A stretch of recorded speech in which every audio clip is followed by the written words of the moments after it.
All right, getting close to the end of Movember now. It's day 29.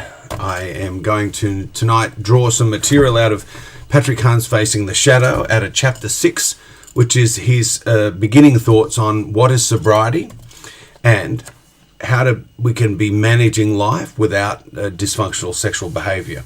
So I'm going to read his little introduction where he quotes Tolkien and then go into looking at sobriety and the way that it is about developing boundaries. In one of the beginning scenes of J.R.R. Tolkien's great epic Lord of the Rings, the wizard Gandalf challenges the hobbit Frodo to bring back peace to the land by taking the magic ring back to the land of Mordor. The return of the ring is the key to freedom from the tyranny of the evil magician Sauron. Gandalf holds out the ring for Frodo to accept the quest. Frodo feels a penetrating chill, which he immediately knows has been sent by Sauron to distract him from accepting the challenge. This evil is designed to paralyze Frodo and render him incapable of responding to Gandalf. In response, Frodo musters all the courage he can and slowly raises his hand to accept the ring. He hears his own voice, though it seems far away, and he says to Gandalf, "I will take the ring, though I do not know the way."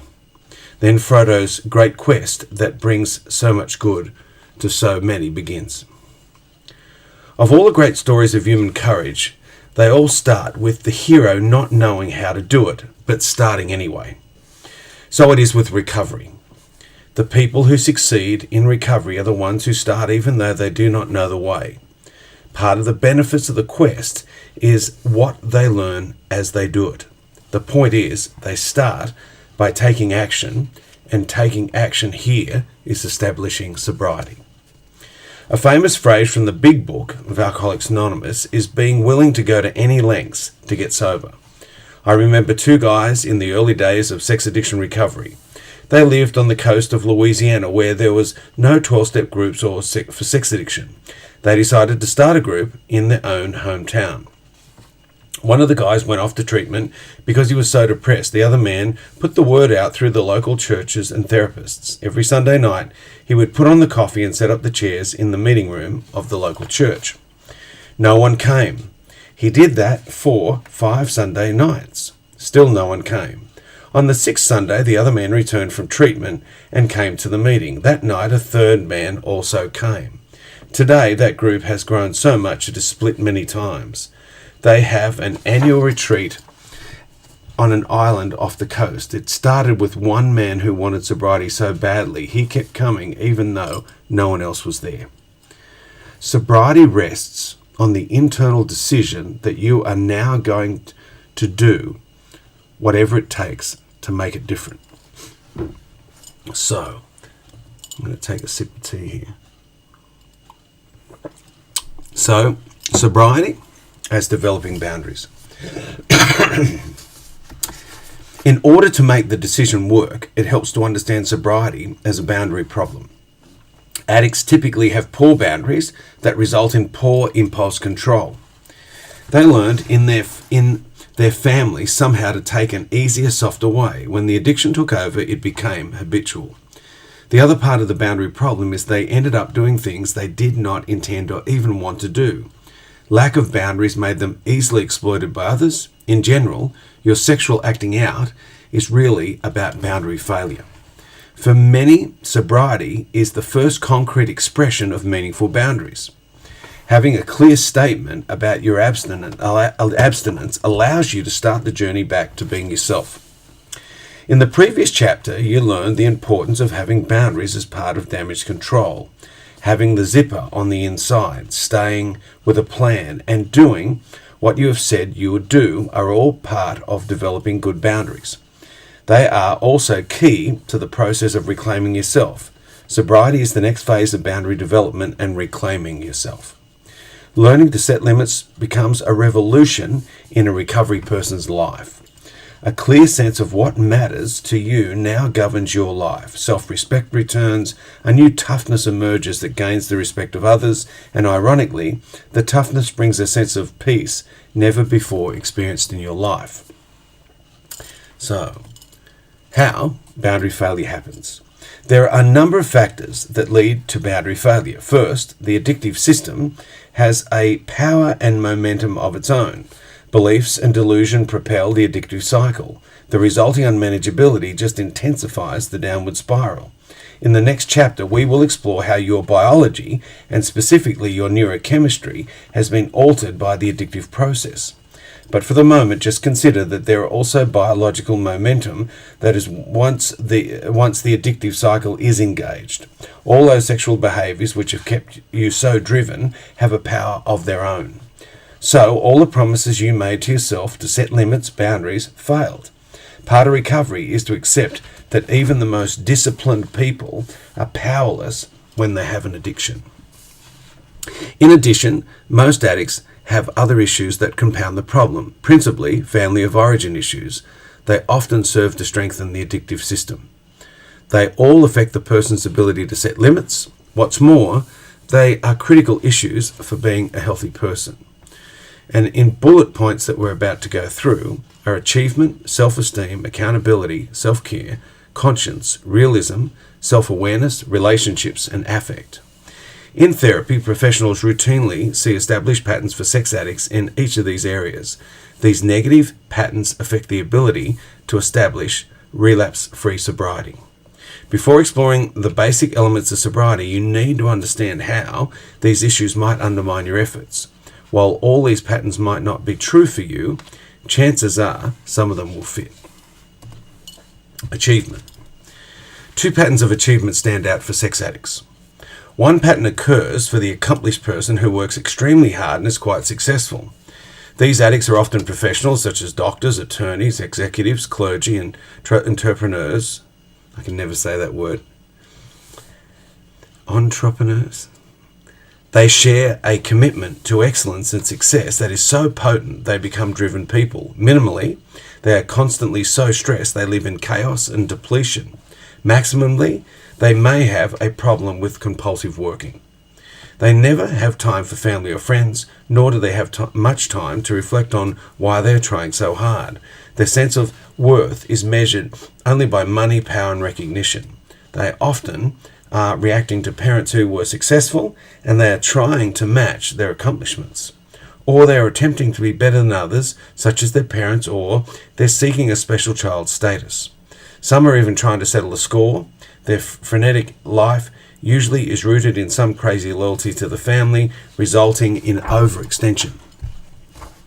For those accomplished individuals, the recovery challenge is in how they approach sobriety. Often they view it as a short-term to-do list, as opposed to a process with long-term goals or outcomes, a better way to live. I once counselled a physician who spent the first 3 days of treatment using every spare moment filling out the exercises in a gentle path through the 12 steps. He even put in a couple of all-nighters to complete the work. Of course, this is how he studied at medical school. He thought he could just fill in the blanks and that would complete the work of recovery. Soon he presented us with the completed book and said he was ready to go home. It took him weeks to understand that he had relationships to build, decisions to make, and feelings to express. At the end of treatment, he laughed about how he had planned to make therapy a matter of filling in the blanks. But if you are goal-orientated, learning that it is just as important to look at the process, how you achieve the goals, is a major achievement. The further trouble is that sex addicts are used to living depleted and exhausted lives, which lead to a sense of entitlement and poor self-care. Addiction is fueled by deprivation, overextension, depletion, chaos, and constant stress that leads to depletion. Thus, when success is achieved, the addict starts to crave an inordinate reward. Values, consequences, reality, all that goes out the window. I did this, so now I deserve it, is the refrain. And when you are constantly pulling things off, I deserve it becomes one of the anchors of the addictive system. The second pattern occurs for underachievers. This is the flip side of the first pattern.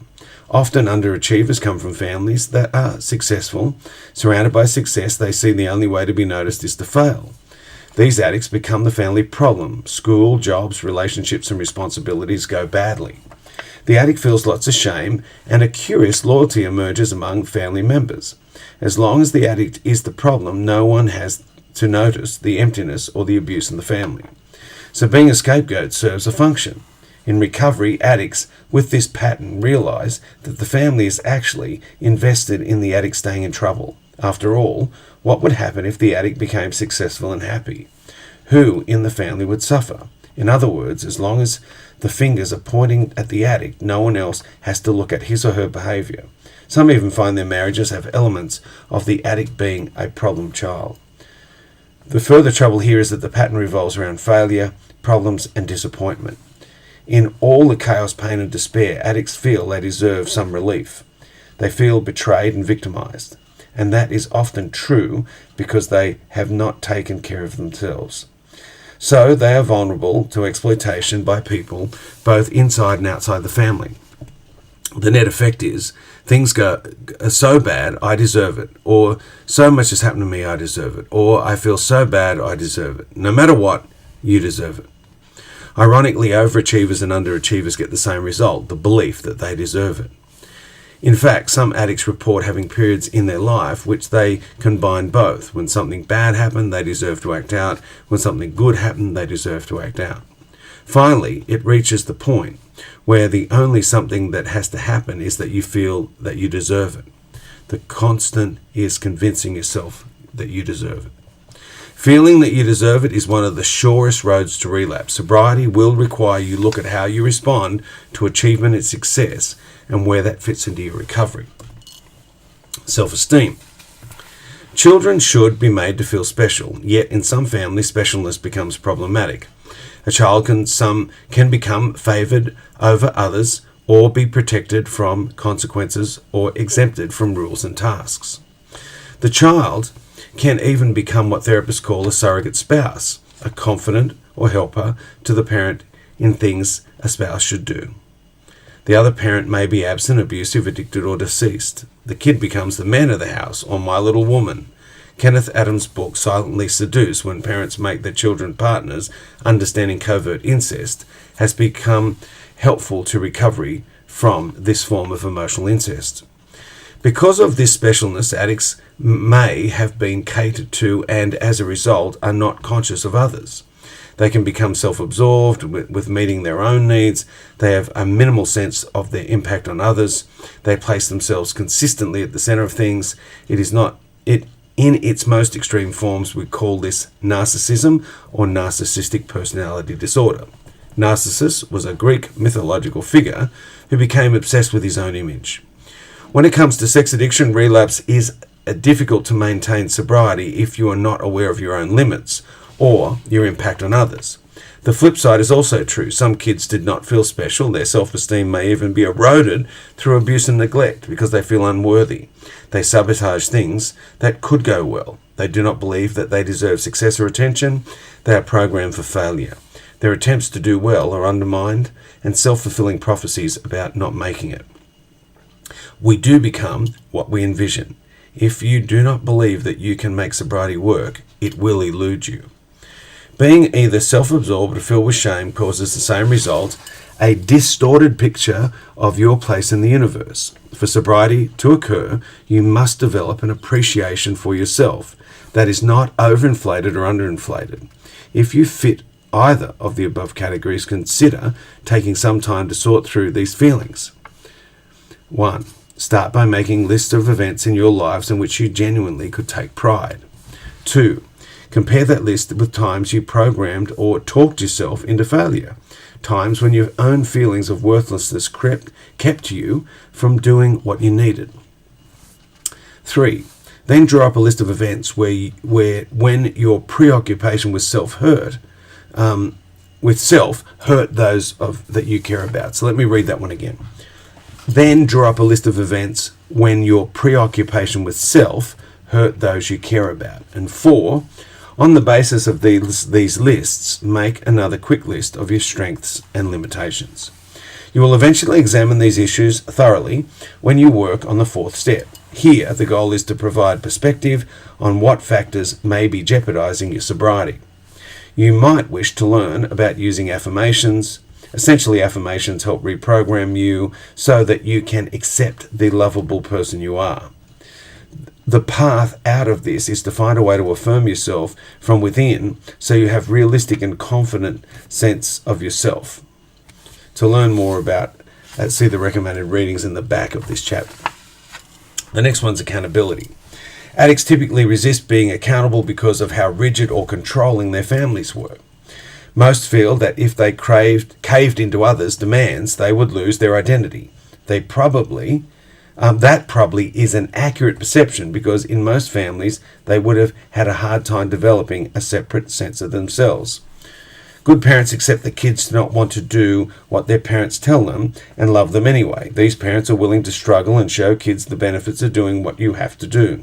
As a result, these kids learn the meaning of no as something that they can say for themselves and with others, and they know their parents love them. Good parents are also accountable to their kids. For example, they admit their mistakes to their children. Children grow up knowing that it is okay to be imperfect and that it is important to be responsible, and that saying no is the first step in learning self-limitation. Many addicts miss these core lessons. First, there are those who never are accountable. They do not do what they say they will. They do not admit their mistakes. They do not let anyone know what they really do with their time, their money, or their actions. Other addicts are accountable only in appearance. Many addicts are disciplined publicly with reputations for hard work and integrity, yet they have a secret life. They may have learned that this is a way to escape the control and shaming ways of their family. Or maybe they learned it was watching the adults in their families. The net effect is that on the outside, they are accountable. If no one knows what they do, however, they are willing to do things that violate their own values. In business, the phrase is keeping a separate set of books, one for show and one that is kept secret. Sobriety works only if there is total accountability. Your group, your therapist, and your sponsor become important links to accountability. Keeping a second set of books simply will not work. You need to have people in your life who know everything and who will challenge you. Self-care. Childhood neglect is common among sex addicts. Busy or uncaring parents who do not take the time to help and guide their children through life really are neglecting them. The children in turn fail to internalize skills in taking care of themselves.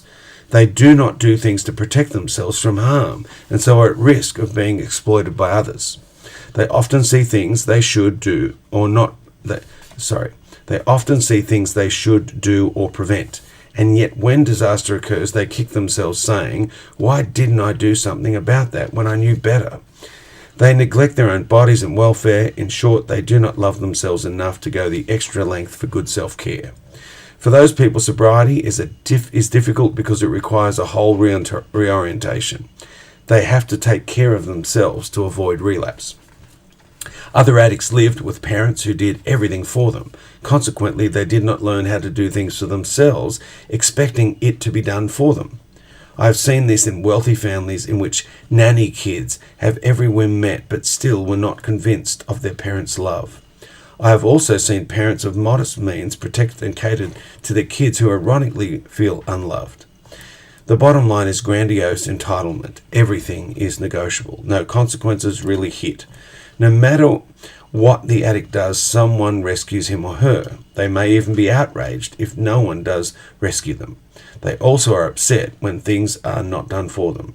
If they do not do what they need to do for themselves, they always say they are tired. Recovery is a rude awakening here as well. No one can do your sobriety for you. Like Yoda says to Luke Skywalker in the movie The Empire Strikes Back, "Do or do not. There is no try." Sobriety requires self-care, and you must do it for yourself. Self-care means you do not put yourself in jeopardy. You do the regular things that maintain your health. You floss when you brush your teeth. You consistently exercise. You avoid depletion. You let friends do kind things for you. You figure out nice things to do for yourself. You take your recovery seriously.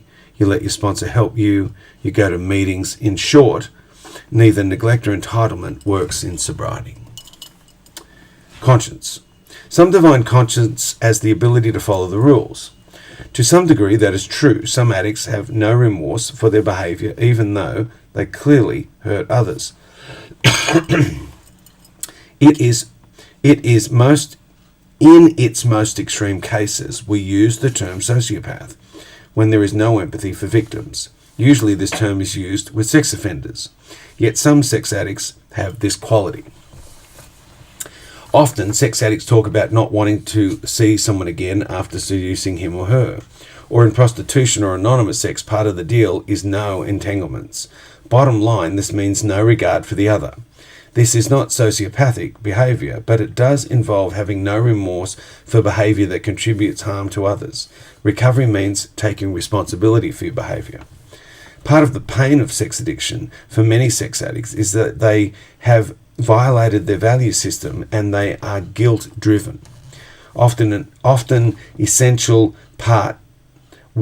essential part of the addiction cycle is despair after doing behaviour you feel bad about. Addicts then act out further in an effort to blot out despair. Torturing yourself for your behaviour that was exploitative or thoughtless adds power to the addictive process. In contrast, the 12 steps help guide you through a process in which you do all you can to make amends and learn how to make peace with yourself. Conscience is really more than following the rules. We call it compliance. A conscience determines that for which you will fight. If someone attacked a person you love, you would immediately put everything at risk to protect your loved one.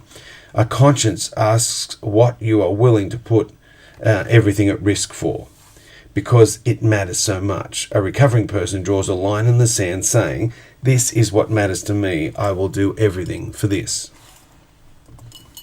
Realism. People describe a person who is realistic and pragmatic as having common sense. In short, people who have common sense learn from their mistakes. In chapter 1 of this book, I quoted M. Scott Peck from his book A Road Less Travelled, A New Psychology of Love, Traditional Values and Spiritual Growth. Mental health is a commitment to reality at all costs. A frequently quoted aphorism complements this statement. Insanity is doing the same self-destructive behaviour over and over and expecting different results. Common sense is the ability to see what works and what doesn't. Learning from your mistakes is essential to your mental health. I'm not talking about delusion or denial here, although impaired thinking certainly affects this issue. Rather, I'm referring to a deeper problem, that some people do not develop the ability to learn from mistakes. Usually they come from families in which kids were not allowed to experience consequences. They never had to figure out that many of their problems were brought on by themselves. Recovery, however, is built on common sense. We do make our own happiness and unhappiness. Others do have common sense but choose to ignore it. This is a problem of willfulness. Along with entitlement and grandiosity comes the addict's "I want what I want when I want it." To paraphrase the old Navy adage, damn the consequences, full speed ahead. Addicts are creative, resourceful people who shrewdly figure out how to overcome intrusive reality. Yet sooner or later you have to learn from your mistakes and not rely on your damage control skills. Recovery brings the additional reality of your addiction, which means being realistic and accepting your own limits. Self-awareness. Typical addicts do not know much about themselves. In part, this is due to beliefs around their unworthiness. They feel so defective that they are uncomfortable being in their own presence. So they distract themselves with compulsive busyness, filling their lives with so much activity that there is no real interior life. They get uncomfortable with being alone, minimally have to turn on the TV or find some other distraction, and many addicts report that a fear of being alone was a significant factor in their behaviour. Some addicts would either avoid or procrastinate doing any activity that including delving into their own feelings, motivations and patterns. They report mocking therapy and self-help. It's simply too painful. It was easier to dismiss any type of self-reflection as silly or useless. Sobriety comes only with painful self-realization. Addiction is fundamentally a means of escape, a means to escape the internal turmoil. The core of therapy and the 12-step work is developing a functional relationship with yourself. It is the conversation of loneliness into solitude, referred to in earlier chapters. In order for that to happen, you must find ways to reflect on your recovery work, readings, meditation, journaling, step work. Whatever you choose, you must have resources of personal reflection built into your life. Further, you must allow for regular periods of downtime to do reflecting, rest, no activity, just being with yourself. These windows of time are incredibly important to your ability to sort out.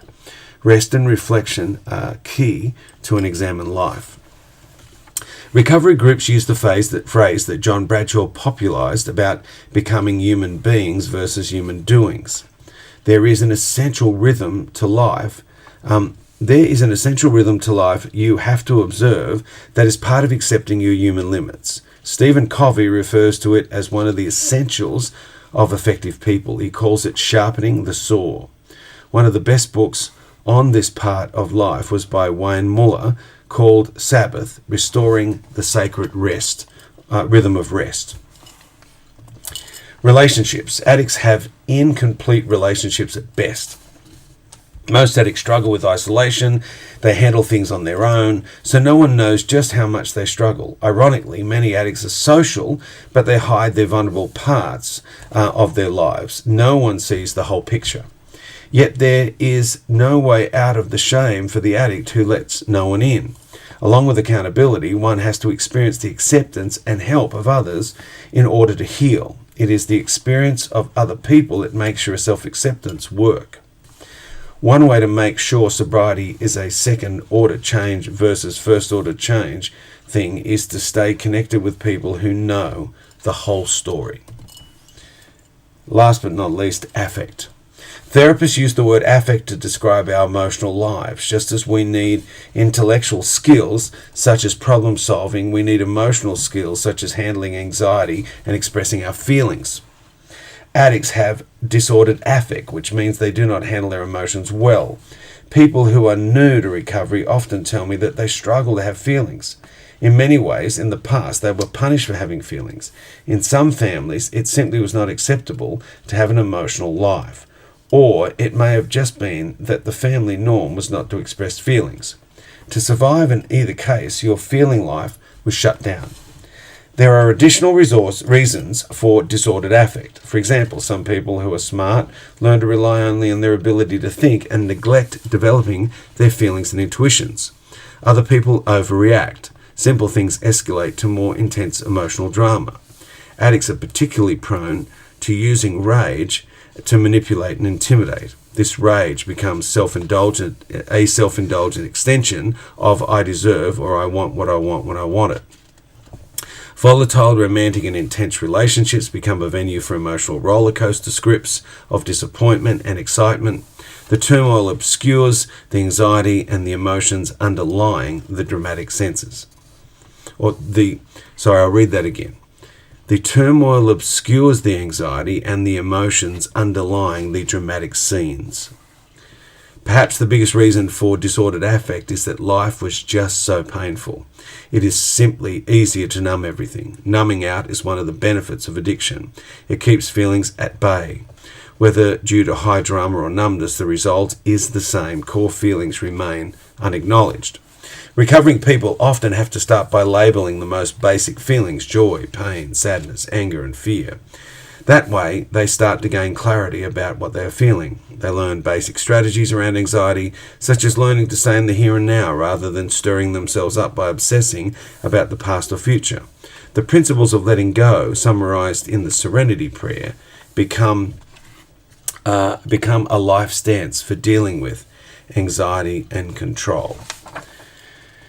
It then goes on into this book to help people work out where they are in that dance. Whether we, for instance, regarding achievement, that we're either underachieving or overachieving, or self-defeating shame versus self-obsession. So it goes through, in those counterbalances he just did, the worksheets in this book allow you to get a really clear picture of where that boundary failure might happen. I really love Facing the Shadow and Patrick Carnes, and I really love chapter 6 in this book because it's full of these tools that really help us get all the skills we need to not go back. So that is sort of better understanding sobriety and sobriety and relapse being around sustaining boundaries or boundary failure. I look forward. We're last day tomorrow of November. I'm going to make a couple of makeup videos, but I hope this has been useful. And you can, of course, QR code and donate in this last day. And all the videos that I'm making and all the information around the Movember is on the website for Steve Stokes Counselling and Consulting. Thank you.